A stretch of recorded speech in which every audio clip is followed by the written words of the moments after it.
Welcome to SP smart hybrid schooling system. बच्चे, आज हम लोग जेई डायरेक्ट में केमिकल बॉन्डिंग का next topic that is molecular orbital theory discuss करने जा रहे हैं।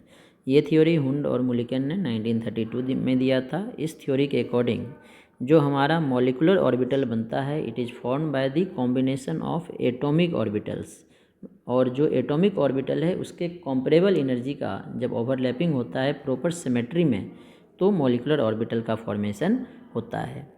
मतलब जो एटॉमिक ऑर्बिटल है इसमें ये मोनोसेंट्रिक होता है, एक न्यूक्लियस होगा, और जो मॉलिक्यूलर ऑर्बिटल है ये पॉलीसेंट्रिक होगा क्योंकि इसमें एक से ज़्यादा न्यूक्लियस होता है, उसके चारों तरफ इलेक्ट्रॉन रिवॉल्व करता है। तो एटॉमिक ऑर्बिटल मोनोसेंट्रिक और मॉलिक्यूलर ऑर्बिटल इज पॉलीसेंट्रिक। ठीक है। नंबर ऑफ मॉलिक्यूलर ऑर्बिटल्स, कितने मॉलिक्यूलर ऑर्बिटल बनेंगे ये डिपेंड करेगा कितने एटॉमिक ऑर्बिटल ओवरलैप किए।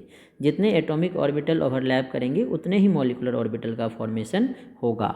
अगर दो एटॉमिक ऑर्बिटल ओवरलैप कर रहे हैं तो दो मॉलिक्यूलर ऑर्बिटल बनेगा, जिसमें एक को बोलेंगे बॉन्डिंग मॉलिक्यूलर ऑर्बिटल, शॉर्ट में हम लोग BMO लिखते हैं, और दूसरा एंटी बॉन्डिंग मॉलिक्यूलर ऑर्बिटल जिसे हम लोग शॉर्ट में ABMO लिखते हैं।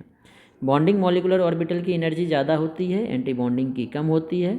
बॉन्डिंग मॉलिक्यूलर ऑर्बिटल के कारण बॉन्ड का फॉर्मेशन होता है, एंटी बॉन्डिंग मॉलिक्यूलर ऑर्बिटल के कारण बॉन्ड ब्रेक होता है। बॉन्डिंग मॉलिक्यूलर ऑर्बिटल को सिग्मा और पाई से रिप्रेजेंट करते हैं, एंटी बॉन्डिंग को सिग्मा स्टार और पाई स्टार से रिप्रेजेंट करते हैं। जब हम लोग इलेक्ट्रॉनिक कन्फिग्रेशन करेंगे मॉलिक्यूल का तो ये हमारे जो इलेक्ट्रॉनिक कन्फिग्रेशन ऑफ एटम में लॉ थे, aufbau principle, Pauli exclusion principle and Hund rule, तीनों को सेटिस्फाई करेगा। ठीक है। Condition for the combination of atomic orbital, the combining atomic orbital must have same और nearly same energy, almost similar energy का atomic orbital होगा तभी ये कंबाइन करके मॉलिक्यूलर ऑर्बिटल बनेगा। और इसमें लीनियर कॉम्बिनेशन होता है एटॉमिक ऑर्बिटल का। अगर एटॉमिक ऑर्बिटल सेम फेज में है तो क्या बनेगा, कॉम्बिनेशन होगा, और बॉन्डिंग मॉलिक्यूलर ऑर्बिटल बनेगा, और अपोजिट फेज में है तो एंटी बॉन्डिंग मॉलिक्यूलर ऑर्बिटल बनेगा। Combining atomic orbital must have same symmetry about the molecular axis. Combining molecular orbital must overlap to the maximum extent. और इसका फिर हम लोग डायग्राम देखते हैं। अगर हमारे पास P में 3 या 3 से कम इलेक्ट्रॉन है तो हम लोग यूज करते हैं 2-1-2-1, मतलब S के लिए तो कोई दिक्कत नहीं, P के लिए P में पहले 2 ऑर्बिटल बनाएंगे, फिर एक ऑर्बिटल, फिर 2, फिर एक, मतलब जो बॉन्डिंग के 2 एक बनेंगे, फिर एंटी बॉन्डिंग के 2 एक बनेंगे। और अगर P में 3 से ज़्यादा इलेक्ट्रॉन है तो 1-2-2-1, पहले एक, फिर 2, फिर 2, फिर एक, इस तरह से बनाते हैं। बॉन्ड ऑर्डर निकालेंगे, बॉन्डिंग के जितने इलेक्ट्रॉन हैं एंटी बॉन्डिंग का इलेक्ट्रॉन डिफरेंस अपॉन हाफ। और बॉन्ड ऑर्डर निकालने का एक शॉर्ट ट्रिक्स भी हमने देखा है। अगर आपके पास टोटल 14 इलेक्ट्रॉन्स है तो बॉन्ड ऑर्डर जो है 3 होगा। अब 14 से अगर इलेक्ट्रॉन बढ़ गया, 15 आ गया तो बॉन्ड ऑर्डर 0.5 माइनस कर दो, 16 आ गया तो 0.5 माइनस कर दो, या घट भी गया 13 भी हो गया तो बॉन्ड ऑर्डर 2.5 कर दो, 12 हो गया तो बॉन्ड ऑर्डर 2 कर दो, 11 हो गया 1.5 कर दो। और मैग्नेटिक बिहेवियर के लिए भी एक शॉर्ट ट्रिक्स है। अगर हमारे पास 12, 14 और 18 इलेक्ट्रॉन है तो ये डायमैग्नेटिक होगा। इसके अलावा 10, 16 इवन में पैरामैग्नेटिक हो गया क्योंकि 12 और 14, 18 में ये नहीं आता है। और अगर ऑड इलेक्ट्रॉन है तो ये 100% पैरामैग्नेटिक होगा। तो इस शॉर्ट ट्रिक से हम लोग निकाल सकते हैं। नेचर ऑफ बॉन्ड, जो बॉन्ड का नेचर है ये integral value 1, 2, 3 correspond to single, double और ट्रिपल बॉन्ड। कुछ फ्रैक्शनल बॉन्ड ऑर्डर भी होते हैं, वो आयंस के होते हैं। बॉन्ड लेंथ जो है इन्वर्सली प्रोपोर्शनल होगा बॉन्ड ऑर्डर का, और बॉन्ड एनर्जी जो है डायरेक्टली प्रोपोर्शनल होगा बॉन्ड ऑर्डर का। मैग्नेटिक नेचर हमने बताया, सारे इलेक्ट्रॉन पेयर्ड होगा तो डायमैग्नेटिक, कौन से डायमैग्नेटिक हो गए बता देंगे। और एक भी अनपेयर्ड इलेक्ट्रॉन है तो पैरामैग्नेटिक। पैरामैग्नेटिक कौन से होंगे वो भी हमने देख लिया। अगर ऑड इलेक्ट्रॉन है तो पैरामैग्नेटिक, और 10 और 16 वाले पैरामैग्नेटिक। इसके बाद डायपोल मोमेंट है। डायपोल मोमेंट जो है एक वेक्टर क्वांटिटी है, ये इक्वल होता है charge into distance between them के। ठीक है। तो चार्ज का यूनिट कूलॉम्ब और डिस्टेंस का यूनिट मीटर, तो ऐसा यूनिट इसका कूलॉम्ब मीटर हो जाएगा। इसको केमिस्ट्री में हम लोग डिवाई से रिप्रेजेंट करते हैं। 1 डिवाई जो है 10⁻⁻18 ESU सेंटीमीटर होता है। डायपोल जैसे कि दो डिफरेंट एटम के बीच बॉन्ड बनाते हैं। जो मोर इलेक्ट्रोनेगेटिव है पार्सली नेगेटिव, इस पर partially positive, two pole, therefore it is dipole, और इसकी जो मैग्नीट्यूड होगी उसको डायपोल मोमेंट बोलते हैं। और इसमें वेक्टर एडिशन का रूल लगेगा, इसका जो कि ये रूल है, अगर हम लोग एक वेक्टर को p दूसरे को q माना तो resultant P square plus Q square plus 2p q cos theta होता है। जैसे कि CO2 का डायपोल मोमेंट निकालोगे तो CO के कारण इस डायरेक्शन में, इस CO के कारण इस डायरेक्शन में, दोनों का मैग्नीट्यूड इक्वल होगा, लेकिन डायरेक्शन अपोजिट है तो डायपोल मोमेंट जीरो हो जाएगा। जितने भी रेगुलर स्ट्रक्चर होते हैं सबके डायपोल मोमेंट जीरो होते हैं। इसके बाद है रेजोनेंस। रेजोनेंस का जो डिफाइन करते हैं, रेजोनेंस में be defined as the phenomena in which two और more structure involving in identical position of atom. Atom का पोजीशन चेंज नहीं होगा, ओनली इलेक्ट्रॉन का पोजीशन चेंज होगा, तो उसे हम लोग बोलेंगे रेजोनेटिंग स्ट्रक्चर, और उसके कॉम्बिनेशन से जो बनता है that is called resonance hybrid. जैसे ये O3 का रेजोनेटिंग स्ट्रक्चर्स दिखाया है और इस दोनों को, और ये जो है इसके कॉम्बिनेशन से बनाया है, जिसे रेजोनेंस हाइब्रिड बोलते हैं। बेंजीन का ये दोनों रेजोनेटिंग स्ट्रक्चर है, इसे रेजोनेंस हाइब्रिड बोलते हैं। हाइड्रोजन बॉन्ड, हाइड्रोजन बॉन्ड जो है डायपोल फोर्स ऑफ अट्रैक्शन का ही एक स्पेशल केस है। जैसे HF का एग्जांपल लिया है यहाँ, partially negative partially positive, HF partially negative partially positive, इसके बीच जो अट्रैक्शन फोर्स होगा उसे डायपोल मोमेंट बोलेंगे। लेकिन हाइड्रोजन बॉन्ड सारे डायपोल मोमेंट नहीं, डायपोल फोर्स ऑफ अट्रैक्शन बोलेंगे। तो डायपोल फोर्स ऑफ अट्रैक्शन का ही एक स्पेशल केस है जिसे हाइड्रोजन बॉन्ड बोलेंगे। तो molecule should have more electronegative atom, जिसमें कि फ्लोरीन और ऑक्सीजन एंड नाइट्रोजन एटम होना चाहिए। ठीक है, एक पहला कंडीशन है। Size of electronegative atom should be small, A lone pair should be present on electronegative atom. जो फ्लोरीन ऑक्सीजन नाइट्रोजन है इसके साथ मोर इलेक्ट्रोनेगेटिव एटम है और इसके साथ लोन पेयर होना चाहिए। एक और कंडीशन ले सकते हो, hydrogen should be attached with, hydrogen should be attached with more electronegative atom, attached with जो हम लोग मोर इलेक्ट्रोनेगेटिव एटम ले रहे हैं इसके साथ हाइड्रोजन होना चाहिए। जैसे OH बॉन्ड हो सकता है, NH हो सकता है।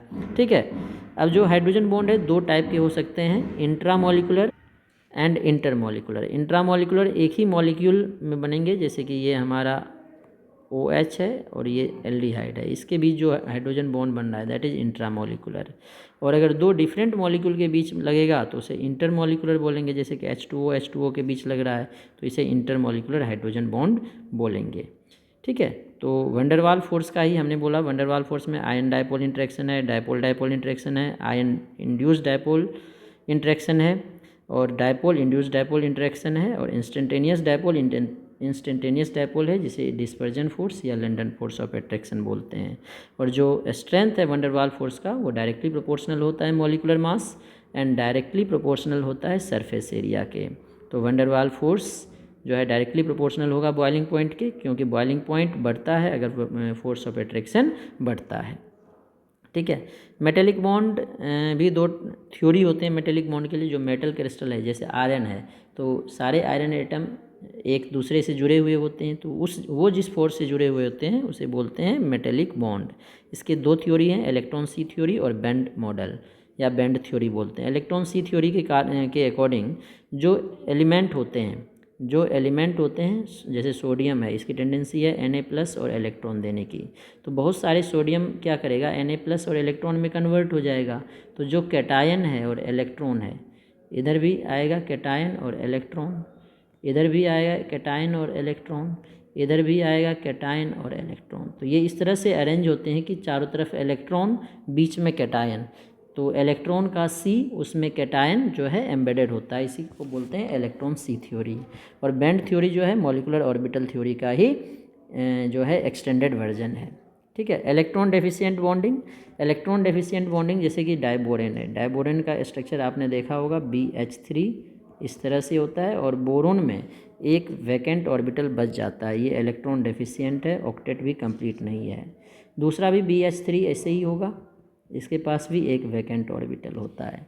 तो क्या होगा, ये हाइड्रोजन का जो सिग्मा बॉन्ड है ये इसके साथ बॉन्ड का फॉर्मेशन कर लेगा। तो यहाँ पे देखो जो इलेक्ट्रॉन है दो ही है लेकिन ऑर्बिटल 3 है, तो 2 इलेक्ट्रॉन 3 सेंटर्ड बॉन्ड बोलेंगे इसे, 2 इलेक्ट्रॉन 3 सेंटर्ड बॉन्ड। यहाँ पे 2 इलेक्ट्रॉन 2 ऑर्बिटल था तो 2 इलेक्ट्रॉन 2 सेंटर, ये भी 2 इलेक्ट्रॉन 2 सेंटर, ये भी 2 इलेक्ट्रॉन 2 सेंटर, ये भी 2 इलेक्ट्रॉन 2 सेंटर। ठीक है, तो ये जो है इलेक्ट्रॉन डेफिशिएंट बॉन्ड हो गया। ये 2 इलेक्ट्रॉन 3 सेंटर्ड बॉन्ड को हम लोग बनाना बॉन्ड या टॉर बॉन्ड भी बोलते हैं, क्योंकि इसका शेप जो है बनाना के जैसा हो जाता है, इसलिए इसे बनाना बॉन्ड भी बोलते हैं। नेक्स्ट है बैक बॉन्ड। बैक बॉन्ड कब बनता है? जब सिग्मा बॉन्ड का फॉर्मेशन हो जाता है और एक एटम के पास वैकेंट ऑर्बिटल हो, दूसरे के पास लोन पेयर इलेक्ट्रॉन हो। जैसे कि Bf3 का मैं एग्जांपल ले रहा हूँ, तो ये लोन पेयर वैकेंट ऑर्बिटल को देके क्या करता है? बैक बॉन्ड का फॉर्मेशन करता है, जिसके कारण इसकी बॉन्ड ऑर्डर इंक्रीज कर जाती है। ठीक है, इसके बाद नेक्स्ट टॉपिक हम लोग नेक्स्ट क्लास में देखते हैं। अब नेक्स्ट टॉपिक पढ़ने से पहले इस पर हम लोग कुछ क्वेश्चंस भी देख लेते हैं। देखो, अब मॉलिकुलर ऑर्बिटल थ्योरी में एक हम लोग क्वेश्चन ले रहे हैं, बॉन्ड ऑर्डर का क्वेश्चन है 133। इसमें शॉर्ट ट्रिक्स भी हमने जो बताया था वो भी अप्लाई हो जाएगा। Number of molecules having bond order 2, तो अगर 10 से ज़्यादा है तो शॉर्ट ट्रिक्स लगाना, अदरवाइज हम लोग सिंपल रूल लगाएंगे। C2, कार्बन के पास 6 इलेक्ट्रॉन है, 2 कार्बन है तो 12। तो 14 के लिए हमने बोला था बॉन्ड ऑर्डर 3 होता है, तो 13 के लिए क्या हो जाएगा? 2.5, एक इलेक्ट्रॉन के लिए 0.5 माइनस करते हैं तो 12 के लिए 2, तो C2 का 2 हो गया। O2 के पास कितने इलेक्ट्रॉन हैं? O2 के पास हमारे पास 16, 8 2 जा 16 हो गए, तो 16 हो गए, तो 14 के लिए हमने बताया था 3, ज़्यादा हो तो भी बॉन्ड ऑर्डर कम होगा क्योंकि मैक्सिमम बॉन्ड ऑर्डर 3 होता है। 15 का 2.5 और 16 का 2 हो गया, तो O2 का भी 2 आ जाएगा। ठीक है ना। Having bond order 2 from the following. Be2 beryllium, beryllium देखो लिथियम, बेरेलियम, बोरोन, 4 है, तो 4 है तो 8 इलेक्ट्रॉन हो गया। 8 इलेक्ट्रॉन हो गया तो इस तरह से नहीं निकालेंगे, ऐसे निकालते हैं 1s2 2s2। ठीक है, दूसरा बेरिलियम का भी 1s2 2s2। अब इसका अगर कन्फिग्रेशन करोगे ना तो पहले 1s क्या बनाएगा? Sigma 1s2, sigma star 1s2, sigma 2s2 और सिग्मा स्टार 2s2। तो बॉन्डिंग में 2 और 2 4 इलेक्ट्रॉन, एंटी बॉन्डिंग में भी 4, तो 4 - 4/2 0, तो इसका 0 हो गया। लिथियम, लिथियम का कन्फिग्रेशन होता है 1s2 2s1, तो दूसरे लिथियम का भी यही होगा, sigma 1s2 sigma star 1s2। 1s का 2s में 2 ही इलेक्ट्रॉन है तो सिग्मा 2s2। तो बॉन्डिंग इलेक्ट्रॉन हो गए 2 + 2 4, एंटी बॉन्डिंग 2, 4 - 2/2 2/2 1 हो गया, तो ये भी नहीं आएगा। नियन तो इनर्ट गैस है, बॉन्ड ऑर्डर 0। नाइट्रोजन में 14 इलेक्ट्रॉन्स है, 3 होगा। हीलियम का 0 होगा, तो इसका आंसर 2 आ गया। ठीक है, अब मैच करना है पैरामैग्नेटिक, डायमेट्रिक, मैग्नेटिक, टेट्राहेड्रल और लीनियर स्ट्रक्चर, कौन सा इसको सेटिस्फाई करेगा। अब पहला देखो, जो SO2Cl2 है, तो सल्फर के पास 6 इलेक्ट्रॉन है, 2 डबल बॉन्ड ऑक्सीजन बनाएगा 4 और 2 बनाएगा क्लोरीन, लोन पेयर नहीं बनेगा, 4 बॉन्ड पेयर sp3। sp3 का मतलब है इसका स्ट्रक्चर टेट्राहेड्रल होगा, तो ए का हो गया थर्ड, ए का थर्ड, बी में हो सकता है और डी में हो सकता है। अब बी में है NO के पास देखो इलेक्ट्रॉन हो गया 7 + 8 15 और इलेक्ट्रॉन है, तो ये पैरामैग्नेटिक होगा, तो बी का 1, बी पार्ट करेक्ट होगा। ठीक है, सिमिलरली देखो 135, number of molecules species from the following having 1 unpaired electron, एक अनपेयर्ड इलेक्ट्रॉन। O2 जो है 16 इलेक्ट्रॉन पैरामैग्नेटिक है, लेकिन इसके एंटी बॉन्डिंग में 2 इलेक्ट्रॉन होगा। O2 माइनस में एक अनपेयर्ड होगा। ठीक है, क्योंकि एक पहले 2 अनपेयर्ड था, एक और ऐड कर दिया तो एक पेयर्ड हो गया, एक अनपेयर्ड हो जाएगा, एक बचेगा। NO में भी एक अनपेयर्ड बचेगा, साइनाइड 14 है नहीं बचेगा, 18 है नहीं बचेगा, तो इसके भी 2 आंसर हो जाएंगे। ठीक है, तो इस तरह से हम लोग क्वेश्चन सॉल्व कर सकते हैं।